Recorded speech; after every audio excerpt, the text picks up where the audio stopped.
هیچ وقت فکر نمی کردم یه آینه قدیمی بتونه در جهنم رو باز کنه. گفت فقط یه بار وردو بخون، ولی نگفت دیگه راه برگشتی نیست. وقتی چشامو باز کردم من دیگه تنها نبودم، اون توی وجودم بود. شما هم اگه تجربه یا داستان ترسناکی دارید میتونید اونو با آیدی تلگرامی که روی صفحه نوشته شده ارسال کنید. منتظر داستان‌های ترسناک شما هستیم. سلام، اسم من سیناست. نمیدونم اگه همه اینا رو تعریف کنم کسی باور میکنه یا نه، ولی دیگه مهم نیست. شاید این تنها راهیه که یه ذره از سنگینی اون چیزی که دیدم کم بشه. راستش همیشه یه جورایی عاشق چیزای قدیمی و عجیب بودم. از بچگی وقتی چیزی مرموز می دیدم کنجکاوی ولم نمی کرد، تا تهش باید می رفتم.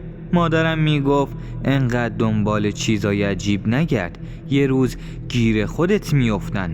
تا اینکه اون روز فرا رسید. یه روز جمعه بود، هوا ابری بود و حس عجیبی تو فضا بود. منم طبق معمول تنها رفته بودم توی محله های قدیمی مشهد قدم بزنم. توی نوغان یه کوچه باریک بود که قبلا ندیده بودمش. تابلو نداشت، ولی یه مغازه کوچیک ته کوچه بود که نور زرد و ضعیفی ازش می اومد بیرون. کنجکاو شدم، درو هل دادم. صدای زنگ کوچیکی بلند شد. یه پیرمرد خمیده نشسته بود پشت میز، صورتش پر از چین و چروک، با ریش سفید و یه نگاه خیره که انگار از ته وجود تو رو نگاه میکرد. پیرمرد با صدای خشدارش گفت دنبال چی میگردی جوون؟ گفتم یه چیز خاص میخوام. اون فقط نگام کرد. نگاهش یه لحظه از روم رد شد و گفت یه چیزی هست که تو رو صدا میزنه، بیا اینجا نشونت بدم. رفتم سمت قفسه گوشه مغازه. اونجا یه آینه بود با قاب چوبی تیره که روش نقشای عجیبی حک شده بود، ولی انگار دستساز بودن. ولی چیزی که بیشتر توجهمو جلب کرد سطح آینه بود. انگار آینه نبود، یه جور مایه سیاه براق بود که میلرزید، ولی وقتی بهش نزدیک میشدی محو میشد. پرسیدم این آینه چیه؟ پیرمرد یه نفس عمیق کشید و گفت این آینه ساخته یه دعانویس معروف مشهدی بود. اسمشو نمیبرم چون حتی گفتنشم باعث درد سره. میگن با این آینه میشه اجنه رو دید یا حتی احضار کرد، ولی یه شرط داره، بدون اجازش نباید استفاده کنی. پوزخند زدم و گفتم احضار جن شوخیه دیگه نه؟ یهو تو چشماش بغض دیدم. گفت اینجور چیزا شوخی بردار نیست جوون، اگه این آینه رو ببری دیگه راه برگشتی نداری. یه لحظه ساکت شدم. یه جور کشش عجیب بین من و اون آینه بود. با خودم گفتم شاید یه داستان جذاب پشتش باشه، یا شاید یه حقه ساده روانی. بالاخره پرسیدم چند میدی؟ پیرمرد گفت پولش مهم نیست، ولی باید قول بدی دفترچه راهنماشو استفاده کنی و بخونی، و اگه یه شب صدای کسی رو از توی آینه شنیدی جواب ندی. خندیدم و گفتم باشه قول میدم. آینه رو خریدم، بسته بندیش کرد و یه دفترچه کوچیک چرمیم بهم داد. وقتی داشتم میرفتم بیرون صداش اومد هی سینا. متعجب برگشتم. گفتم من که اسممو بهش نگفتم. گفت یادت نره جواب ندی. در و بستم و اومدم بیرون. شاید باید همونجا همه چی رو تموم میکردم، شاید نباید اون آینه رو میخریدم، ولی دیگه دیر شده بود. تا رسیدم خونه آینه رو گذاشتم رو میز وسط اتاق. یه لحظه واسطادم نگاش کردم. سنگین بود، هم از لحاظ وزن هم از اون حسی که میداد بهم. انگار یه چشم سیاه و بی احساس داشت نگام میکرد، بدون پلک زدن، بدون خستگی. نور لامپ که میافتاد روش یه جورایی عجیب بازتاب میکرد، نه مثل آینه های عادی، بیشتر شبیه یه سطح تیره و مژدار که انگار نور رو میمکید، نه بازتاب میداد. دفترچه چرمی رو باز کردم. بوی قدیمی مثل کاغذهای سوخته و بوی عطر تند و تلخ میداد. صفحه اول با خطی قدیمی نوشته بود: بسم الله الرحمن الرحیم.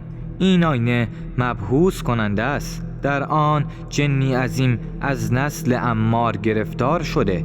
احضارش آسان است ولی فرمان دادن به او هرگز. توی دلم گفتم خب باشه، احتمالاً یه طلسم نویس دیوونه بوده که اینو نوشته. اما بازم یه حس مرموزی منو وادار میکرد ادامه بدم.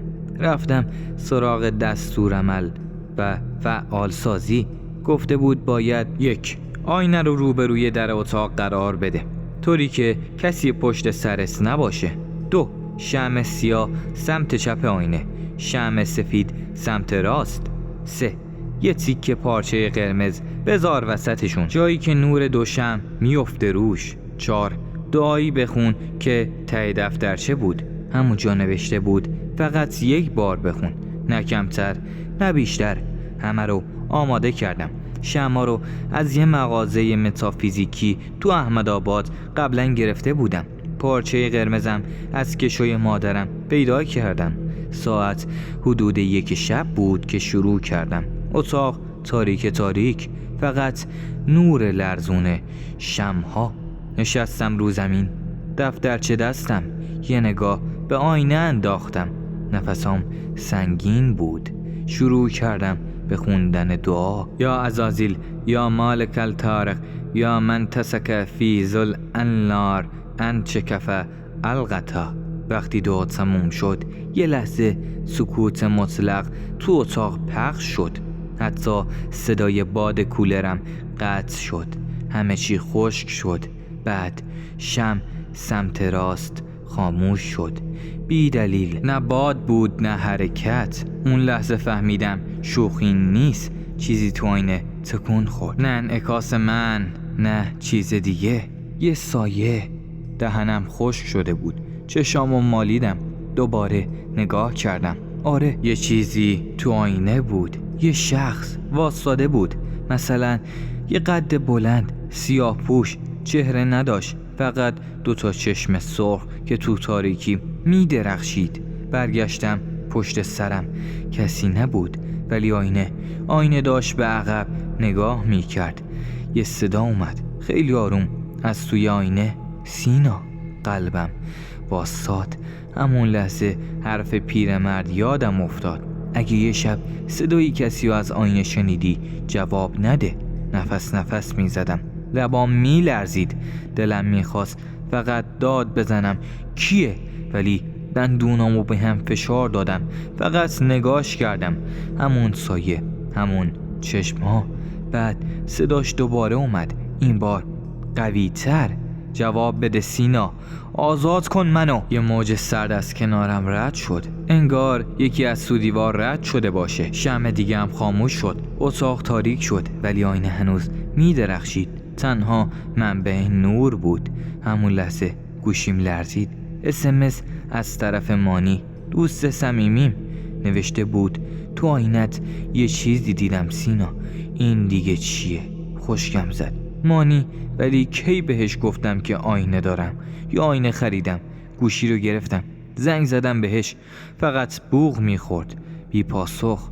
اون شب تا صبح نخوابیدم. چراغا رو روشن کردم، آینه رو با پارچه پوشوندم، ولی هر وقت نگاش میکردم انگار هنوز توش یه موجودی بود.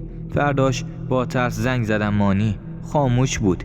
بعد از ظهر زنگ زدم خونه شون، گفتن شب قبلش اصلا خونه نیومده. اون شب مانی گم شد و من فقط میدونستم یه چیزی رو: آینه یه موجود واقعی و زنده است. هم آینه هم موجود داخلش که من اونو احضار کردم. بعد از ناپدید شدن مانی همه چی جدی تر شد. دیگه اون حس کنجکاوی نبود که منو جلو ببره. یه ترس پنهونی افتاده بود به جونم مثل خوره. یه ترسی که با هر انعکاس آینه بیشتر میشد. آینه توی اتاقم نبود دیگه. برده بودمش زیر زمین، با پارچه و پلاستیک پوشونده بودمش. ولی حتی اونجا هم انگار نفس میکشید. یه جور صدای حرف زدن از توی آینه میشنیدم، گاهی از توش میومد مثل کسایی که زیر لب دعا میخونن، ولی برعکس دعا این زمزمه ها قلب آدمو سرد میکرد. نشستم پای تحقیق. اول توی اینترنت چیزایی درباره آینه احضار جن یا طلسم مشهدی پیدا نکردم چیزی، ولی توی یکی از سایت های متافیزیکی قدیمی یه نفر درباره شیخ ملک نوشته بود. یه دانویس قدر توی مشهد قدیم که میگفتن با جن معامله میکرد. دنبال اون اسم رفتم و رسیدم به یه قصه نصف نیمه توی یکی از کتاب‌های دستنویس تو کتابخونه آستان قدس. خودم رسوندم اونجا با 1000 بدبختی و کلی التماس به مسئول کتابای خطی اجازه گرفتم یه نگاه بندازم. اونجا با یه نسخه کهنه و قدیمی به اسم سفر از زلال برخوردم. صفحه 34 یه جمله خوندم که لرز انداخت به تنم. شیخ ملک پس از مبهوت ساختن عمار بن سامل او را در آینه ای از نقره سیاه قرار داد. آینه ای که تنها با ورد خاص میتوان درش را گشود، اما نبست. اسمش عمار بن سامن، همونی که تو دفترچه نوشته بود، از نسل عمار. احساس کردم دهنم خوش شده. دنبال اسم بیشتر گشتن ادامه دادم. رسیدم به یه پاراگراف که گفت شیخ ملک قبل از مرگش به شاگرداش وصیت کرد هیچ وقت سراغ آینه نرن، چون عمار نه فقط دشمن انسانه بلکه دشمن خود شیطانم هست. دروغ چرا؟ اون شب لرزه افتاد به بدنم. فکر کردم دارم دیوونه میشم. برگشتم خونه. فقط یه نفر بود که میتونست بهم کمک کنه، کسی که شاید هنوز رد اون شیخ رو بشناسه. با کمک یکی از دوستای پدر بزرگم آدرس یه مرد مسن رو پیدا کردم که توی یکی از کوچه های پشت خیابون تبرسی زندگی میکرد. گفتن نوه یکی از شاگردای همون شیخه. رفتم سراغش. یه خونه قدیمی با در آهنی زنگ زده. در زدم. یه مرد لاغر و بلند با چشمایی که انگار 100 سال درو باز کرده. اسمش حاج حسن بود. گفتم از آینه حرف دارم. گفت تو اونو بیدار کردی؟ خشکم زد. دعوتم کرد تو. خونش پر بود از قرآن‌های قدیمی، عطر دونه، پارچه های طلسم نویسی. نشست و گفت عمار روزی جن خادم بود، خدمت میکرد به یکی از فرشته های خدا، ولی حسادت گرفتش، خواست از خدا جلو بزنه. رفت سراغ شیخ ملک تا باهاش معامله کنه و شکست خورد. ادامه داد شیخ اونو مبهوس کرد، ولی نه با جادو، با آینه‌ای که انعکاس خود جن بود، یه جور زندان با انرژی خودش. پرسیدم چطور آزاد شده؟ گفت تو احضارش کردی، ورد رو خوندی. از اون لحظه اون دیگه فقط توی آینه نیست، دنبال بدنه، دنبال راه برگشت. نفسم بند اومد. گفتم مانی چی؟ دوستم.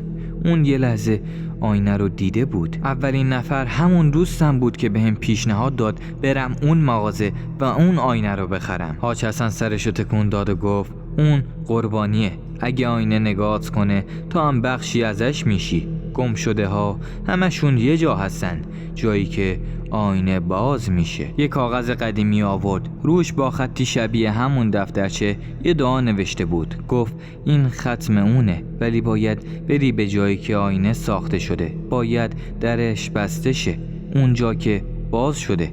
پرسیدم کجا؟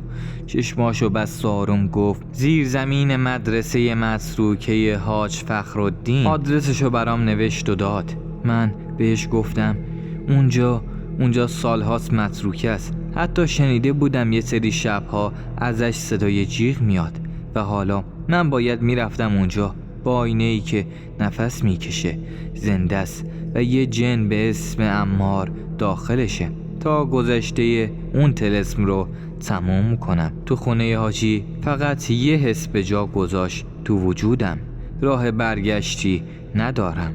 از خونه حاج حسن که برگشتم دیگه شب و روز نداشتم. حس می کردم همه چی زیر پام داره فرو می ریزه. آینه توی زیر زمین خونه دیگه ساکت نبود.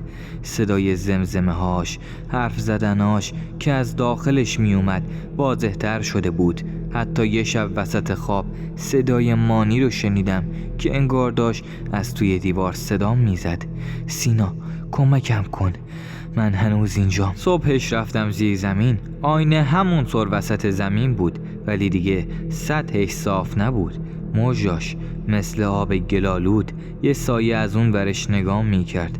نمیدونم چرا ولی حس کردم اون چیزی که توشه دیگه فقط نگام نمیکنه، داره میاد. باید نابودش میکردم.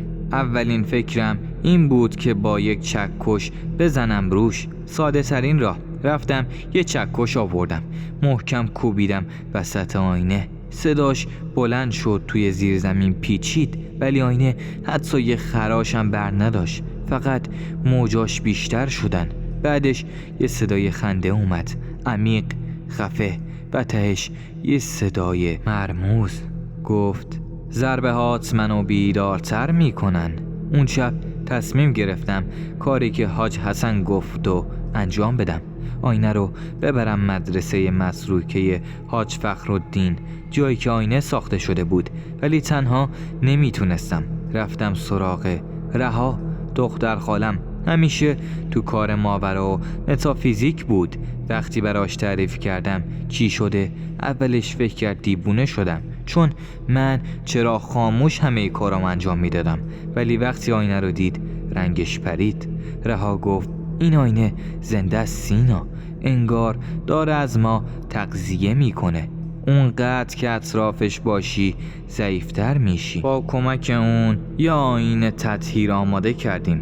طبق دفترچه حاج حسن باید یه دایره حفاظ کشیده میشد از نمک و روغن کنجد و خون خروس سیاه، 3 عنصر متضاد برای بستن درگاه.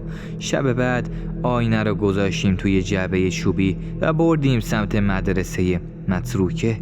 اونجا هیچی مثل خرابه معمولی نبود. از در که رفتیم داخل بوی نم، بوی پوسیدگی خفمون کرد.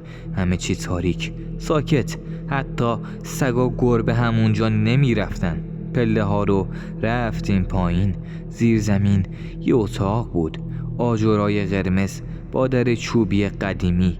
یه علامت روی دیوارش حک شده بود، همون علامت پشت آینه. اونجا بود، همون جایی که آینه ساخته شده بود. آینه رو گذاشتیم وسط، دایره حفاظ رو کشیدیم. رها شروع کرد به خوندن ورد. صداش میلرزید. شمع‌ها روشن شدن، نور زردشون افتادن روی سطح آینه. سایه توی آینه شروع کرد به حرکت کردن. صدای زمزمه ها بلندتر شد. بعد یهو صدای جیغ مانی از توی آینه میگفت سینا نرو، اونا منو میکشن. دستم میلرزید. یه لحظه خواستم ورد رو قطع کنم ولی رها جیغ زد. گفت اگه وایسی گیر میکنی، نزار فریبت بدن. یه لحظه توی آینه صورت مانی رو دیدم ولی چشماش دیگه مانی نبود. سیاه و بیروح پشت اون صورت مظلوم چیزی دیگه پنهون شده بود. عمار، سایه جن از درون آینه زده بود بیرون. تا مرز دایره حفاظ میخواست بیاد. از نزدیک حس کردم داخل هوای بوی خاک سوخته، بوی خشم. گفت اگه نری تو رو هم میگیریم. رها شروع کرد به خوندن بخش نهایی تو. شمع‌ها یکی یکی خاموش شدن. آینه شروع کرد به لرزیدن. ترک برداشت، اولش ریز ولی بعدش عمیق‌تر. یه نور آبی یهو از توی آینه زد بیرون. کل زیر زمین روشن شد. تعجب کردم.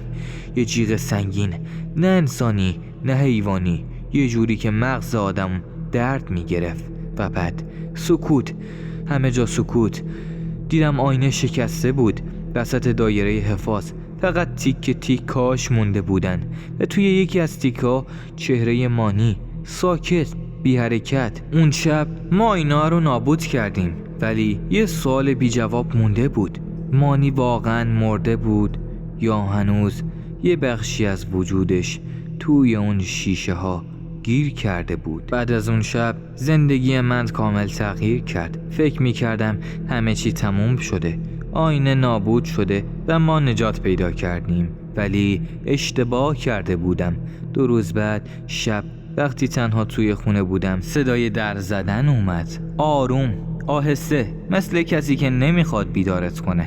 ولی سری در رو باز کردم. کسی نبود، ولی روی پله یه تیکه از آینه افتاده بود، همون شیشه شکسته، همونی که صورت مانی توش بود. بردمش تو. همین که گذاشتمش روی میز صداش برگشت، ولی این بار یه چیز دیگه بود. این بار صدای مانی بود، واضح، دردناک. گفت سینا هنوز اینجام، عمار نابود شده، فقط بیا منو آزاد کن. آینه در نبود، نبسته. اون لحظه فهمیدم ما فقط قفل زندان رو شکستیم، نه اینکه زندانی رو بکشیم. عمار حالا دیگه از آینه آزاد شده بود و تنها راه بستن درگاه از اون سمت بود. رفتم سراغ حاج حسن، گفتم یه راهی هست که درگاه رو از اون طرف ببندیم. گفت آره، ولی کسی باید از همون در وارد شه، کسی که با آینه پیوند خورده، کسی که اونو بیدار کرده، یعنی خود من. گفت اگه بری برگشتی نیست. رها مخالفت کرد، گفت نباید بری، شاید یه راه دیگه باشه.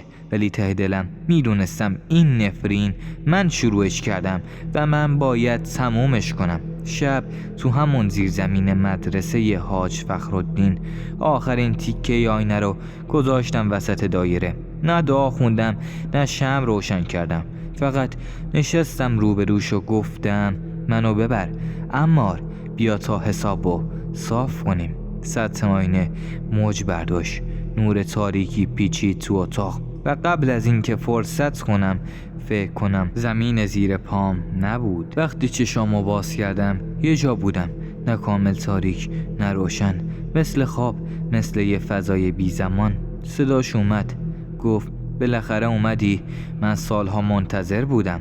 عمار بلند، عظیم، با چهره انسانی ولی چشمایی که هیچ نشونه ای از روح نداشت.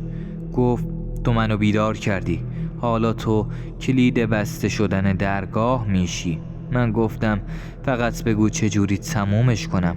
گفت با پذیرش باید منو تو خودت حبس کنی، یه انسان با قلب باز. این تنها راهه دیگه، آینه ای نیست، فقط خودتی. به همون لحظه فهمیدم این یه معامله است، من باید بشم زندان جدیده. عمار فکر کردم به مانی، به رها، به همه اونایی که شاید بعداً قربانی میشن.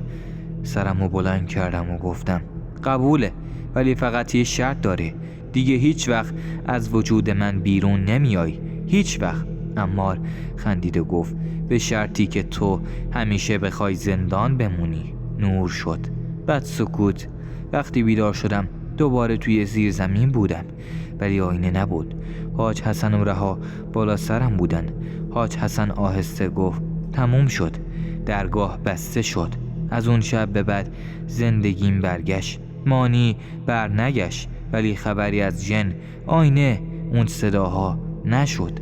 فقط یه چیز موند. حاج حسن گفت هیچ وقت از الان به بعد دیگه تو زندگیت نباید از آینه استفاده کنی. و اینم گفت که اون منو گول زد تا اینکه خودش دروازه رو ببنده و فقط من یه بازیچه بودم. فقط یه سوال دارم ازت، اگه جای من بودی حاضر بودی خودتو قربانی کنی تا جون بقیه رو نجات بدی؟ واقعا میتونستی با اون صداها، با اون چشمای سرخ کنار بیا؟ توی کامنت ها بگو، چون شاید یه روز اون صدا، اون پیام از آینه اسم تو رو صدا بزنه. داستان امشب اونم تموم شد. یادتون نره این ویدیو رو لایک کنید و حتما کانال ما رو سابسکرایب و نظرات خودتون رو هم درباره همه داستان ها برای ما کامنت کنید. تا داستان بعدی، خدا یار و نگهدارتون.